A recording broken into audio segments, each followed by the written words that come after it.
Народное антикризисное управление при поддержке демократических сил Беларуси направило письма в ряд демократических и политических институтов стран, поддерживающих демократические устремления белорусов и нашу борьбу против диктатуры Лукашенко. Мы призвали Министерство иностранных дел 41 страны мира, Госдепартамент США, а также членов кокусов «Друзья Беларуси» и «Свободная Беларусь» в Конгрессе США и британской межпартийной парламентской группы по Беларуси поставить перед руководством своих стран принципиальный вопрос о необходимости принятия политического решения об официальном непризнании Лукашенко и его правительства. Мы рассчитываем, что спустя год после фальсификации выборов, силового захвата власти, репрессий, террора, развязанных режимом Лукашенко против белорусского народа, а также начатой им гибридной войны на границах с Евросоюзом, у Объединенной Европы, США, Великобритании, Канады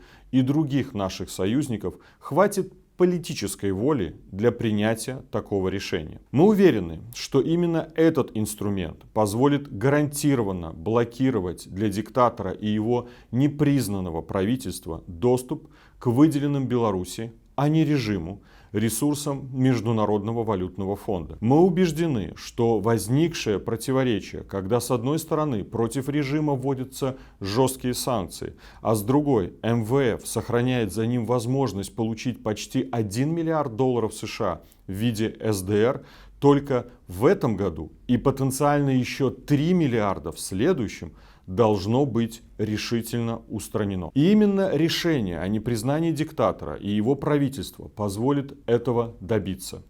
А также будет иметь ряд других крайне серьезных последствий для приближения победы демократического большинства над режимом Лукашенко.